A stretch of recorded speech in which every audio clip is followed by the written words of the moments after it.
Hebreus. Ivrim. Capítulo 1. Há muito tempo, o Criador falou aos nossos antepassados por meio dos profetas, em muitas ocasiões e de muitos modos. Agora, no fim destes dias, ele nos falou por meio de um Filho, a quem designou herdeiro de todas as coisas e por meio de quem fez os sistemas de coisas. Ele é o reflexo da beleza do Criador e a representação exata do seu ser, e sustenta todas as coisas pela sua poderosa palavra. E depois de ter feito uma purificação dos nossos pecados, sentou-se à direita da majestade nas alturas. Assim, ele se tornou superior aos mensageiros, visto que herdou um nome mais excelente do que o deles. Por exemplo, a qual dos mensageiros o Criador disse alguma vez: "Você é meu filho, hoje eu me tornei seu pai?" E novamente: "Eu me tornarei seu pai e ele se tornará meu filho?" Mas ao trazer novamente o seu primogênito à terra habitada, ele diz: "Que todos os mensageiros do Criador lhe prestem homenagem." Além disso, ele diz a respeito dos mensageiros: "Ele faz dos seus mensageiros espírito, e dos seus servos uma chama de fogo." Mas a respeito do Filho ele diz: "O Criador é o seu trono para todos sempre, e o cetro do seu reino é o cetro da retidão." O Mestre amou a justiça e odiou o que é contra a lei. É por isso que o seu Criador, o ungiu com óleo de alegria mais do que aos seus companheiros. Ó Yahweh, no princípio lançaste os alicerces da terra, e os céus são obras das tuas mãos. Eles deixarão de existir, mas tu permanecerás, eles se gastarão como uma roupa, e tu os enrolarás assim como a um manto, como a uma roupa, e eles serão trocados. Mas tu és o mesmo, e os teus anos nunca chegarão ao fim. Mas a respeito de qual dos mensageiros ele disse alguma vez: "Sente-se à minha direita, até que eu ponha os seus inimigos debaixo dos seus pés"? Não são todos eles espírito que prestam serviço sagrado, enviados para servir os que vão herdar a salvação? Hebreus. Ivrim. Capítulo 2.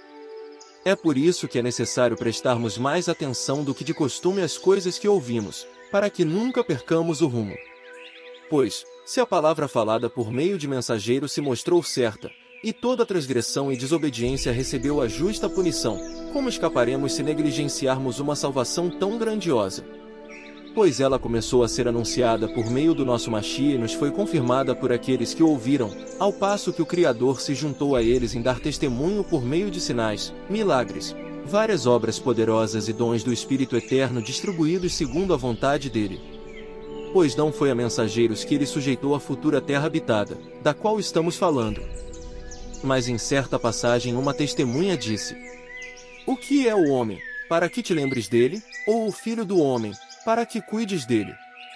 Tu o fizeste um pouco menor que os mensageiros, tu o coroaste de beleza e honra, e deste-lhe domínio sobre as obras das tuas mãos. Tu lhe sujeitaste todas as coisas debaixo dos pés." Ao lhe sujeitar todas as coisas, o Criador não deixou nada que não ficasse sujeito a ele. Agora, porém, ainda não vemos todas as coisas sujeitas a ele. Mas vemos a Yahusha, que havia sido feito um pouco menor que os mensageiros, coroado agora de beleza e honra por ter sofrido a morte, para que, pela bondade merecida do Criador, provasse a morte por todos. Pois era apropriado que aquele para quem e por meio de quem todas as coisas existem, ao trazer muitos filhos à honra, aperfeiçoasse por sofrimentos o agente principal da salvação deles. Porque tanto aquele que purifica como os que estão sendo purificados provêm todos de um só, e por esse motivo ele não se envergonha de chamá-los de irmãos, dizendo: "Declararei o teu nome aos meus irmãos, no meio da congregação te louvarei com cânticos." E também: "Eu porei nele a minha confiança." E ainda: "Vejam, eu e as crianças que Yahweh me deu." Portanto, visto que as crianças são sangue e carne, ele também se tornou sangue e carne, para que, pela sua morte, reduzisse a nada aquele que tem os meios de causar a morte, isto é, o maligno, e para que libertasse a todos os que, por medo da morte, passaram a vida toda sujeitos à servidão. Pois não é realmente a mensageiros que ele auxilia, mas auxilia a descendência de Abraão. Por isso, ele teve de se tornar igual aos seus irmãos em todos os sentidos, para se tornar um sumo sacerdote cheio de compaixão e fiel nas coisas referentes ao Criador, a fim de oferecer um sacrifício propiciatório pelos pecados do povo. Visto que ele mesmo sofreu ao ser posto à prova, pode vir em auxílio daqueles que estão sendo postos à prova.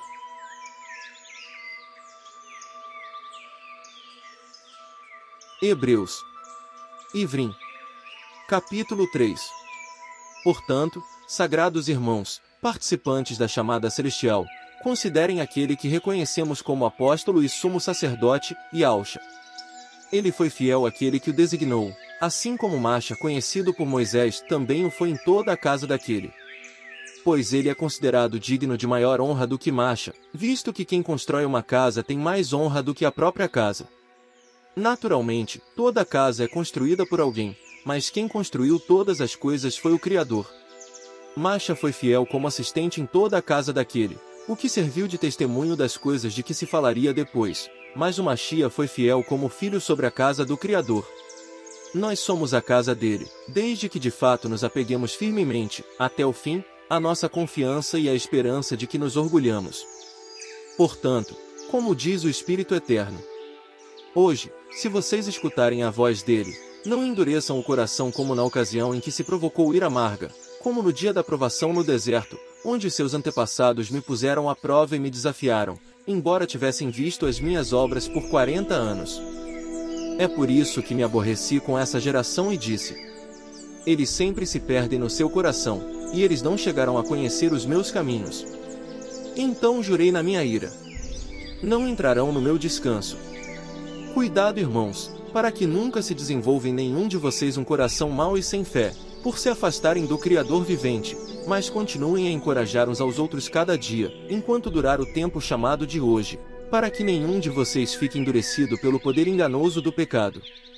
Porque nós só nos tornaremos realmente participantes do Machia se nos apegarmos firmemente até o fim à confiança que tivemos no princípio. É como se diz: hoje, se vocês escutarem a voz dele, não endureçam o coração como na ocasião em que se provocou ira amarga. Pois quem foram os que ouviram? E ainda assim provocaram o Criador a ira amarga? Não foram, de fato, todos os que tinham saído do Egito sob Masha? Além disso, com quem o Criador ficou aborrecido por 40 anos? Não foi com aqueles que pecaram, cujos cadáveres caíram no deserto? E a quem ele jurou que não entrariam no seu descanso? Não foi aos que agiram de modo desobediente? Vemos assim que não puderam entrar porque não tiveram fé.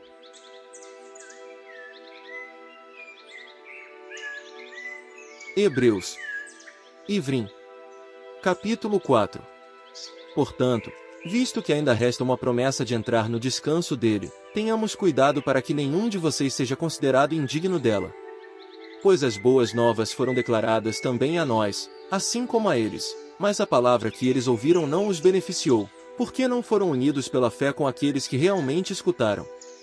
Pois nós, os que exercemos fé, entramos no descanso, do qual ele disse: então jurei na minha ira: não entrarão no meu descanso, embora as obras deles tivessem terminadas desde a fundação do mundo. Porque em certa passagem ele disse o seguinte sobre o sétimo dia: e o Criador descansou no sétimo dia de todas as suas obras, e disse também: não entrarão no meu descanso.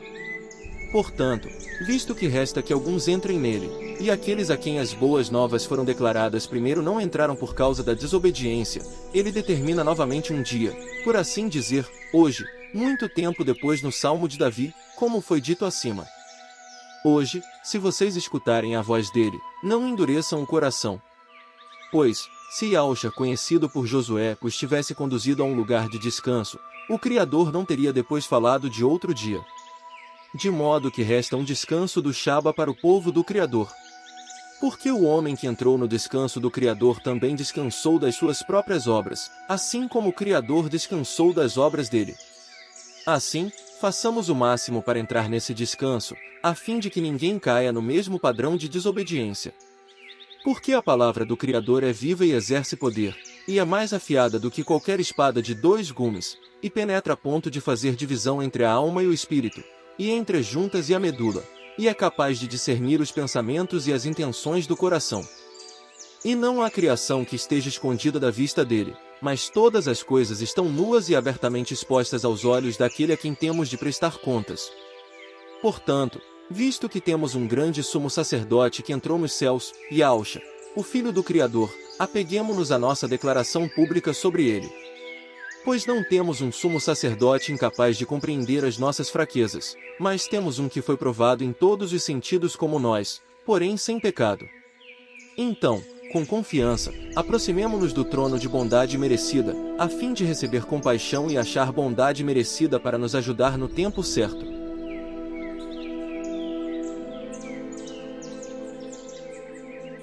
Hebreus. Ivrim. Capítulo 5.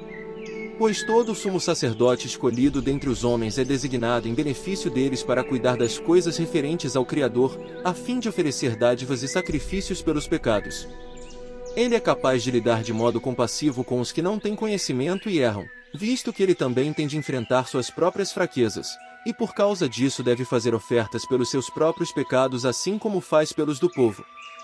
Ninguém assume essa honra por iniciativa própria, mas a recebe apenas quando é chamado pelo Criador, como Arão, conhecido por Arão foi. Do mesmo modo, o Machia não honrou a si mesmo fazendo-se sumo sacerdote, mas foi honrado por aquele que lhe disse: Você é meu filho, hoje eu me tornei seu pai. Como ele diz também em outra passagem: Você é sacerdote para sempre à maneira de Malquitzatada, conhecido por Melquisedeque. Durante sua vida na terra, o Machia fez pedidos e súplicas, com fortes clamores e lágrimas, àquele que era capaz de salvá-lo da morte, e ele foi ouvido por causa do seu temor do Criador. Embora fosse filho, aprendeu a obediência por meio das coisas que sofreu. E depois de ter sido aperfeiçoado, tornou-se responsável pela salvação eterna de todos os que lhe obedecem, porque ele foi designado pelo Criador como sumo sacerdote à maneira de Malquitzatada. Temos muito a dizer a respeito dele, mas é difícil explicar, porque vocês se tornaram lentos em entender. Pois, embora a essa altura vocês devessem ser instrutores, precisam novamente que alguém lhes ensine desde o princípio as coisas elementares das proclamações sagradas do Criador, e voltaram a precisar de leite, não de alimento sólido. Pois todo aquele que continua a tomar leite desconhece a palavra da justiça, porque é criancinha. Mas o alimento sólido é para as pessoas maduras, para aqueles que pelo uso têm sua capacidade de discernimento treinada para saber distinguir tanto o certo como o errado.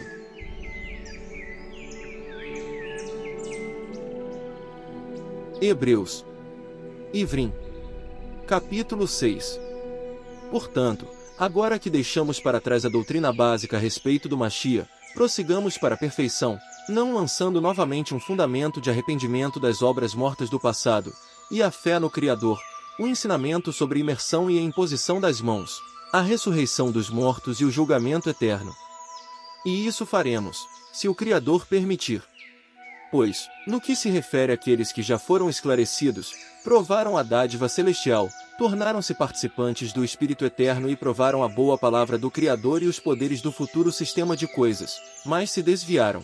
É impossível que sejam levados novamente ao arrependimento, porque eles pregam de novo para si mesmos o Filho do Criador no madeiro e o expõem à desonra pública. Pois o solo recebe uma bênção do Criador quando absorve a chuva que frequentemente cai sobre ele, e então produz vegetação útil àqueles para quem é cultivado. Mas, se produz espinhos e abrolhos, é rejeitado e está prestes a ser amaldiçoado, e por fim será queimado. No entanto, amados, embora estejamos falando desse modo, estamos convencidos de coisas melhores no seu caso, coisas relacionadas à salvação. Pois o Criador não é injusto para se esquecer da sua obra e do amor que vocês mostraram ao nome dele, por servirem os eleitos e continuarem a servi-los. Mas desejamos que cada um de vocês mostre essa mesma diligência, para ter a plena certeza da esperança até o fim, de modo que não se tornem preguiçosos, mas sejam imitadores daqueles que pela fé e pela paciência herdam as promessas. Pois, quando o Criador fez sua promessa a Abraão, uma vez que não podia jurar por ninguém maior, jurou por si mesmo, dizendo: Certamente abençoarei você e certamente multiplicarei. Assim Abraão, depois de ter mostrado paciência, obteve essa promessa. Pois os homens juram por alguém maior, e o seu juramento é o fim de toda controvérsia, visto que para eles é uma garantia legal. Da mesma maneira, quando o Criador decidiu demonstrar mais claramente aos herdeiros da promessa que o seu propósito era imutável, ele o garantiu com um juramento, a fim de que, por meio dessas duas coisas imutáveis, nas quais é impossível que o Criador minta, nós, que fugimos para o refúgio, recebamos forte encorajamento para nos apegar firmemente à esperança que nos é apresentada. Temos essa esperança como âncora para a alma, tanto segura como firme, e ela entra até o interior, atrás da cortina, onde um precursor entrou em nosso benefício. Yahusha, que se tornou sumo sacerdote para sempre à maneira de Malquitzatada.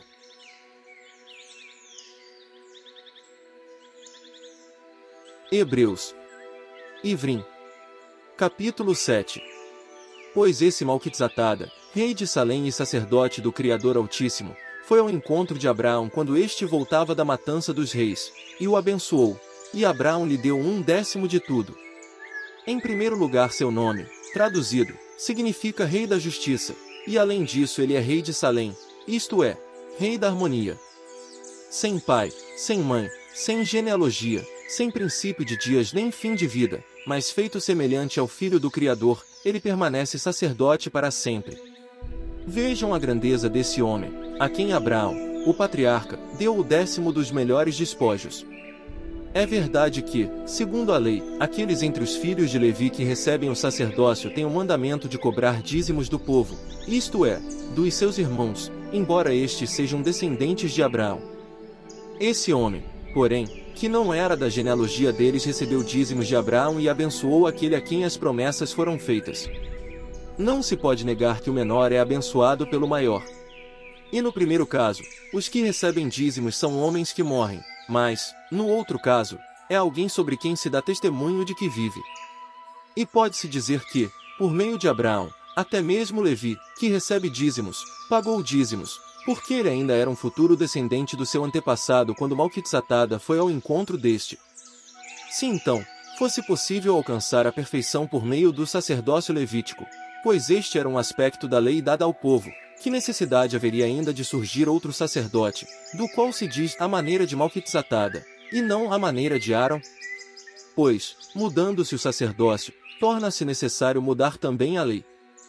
Porque o homem de quem se dizem essas coisas veio de outra tribo, da qual ninguém oficiou junto ao altar. Pois é bem claro que o nosso Machia era descendente de Alda, conhecido por Judá, mas Macha não disse nada sobre sacerdotes virem daquela tribo.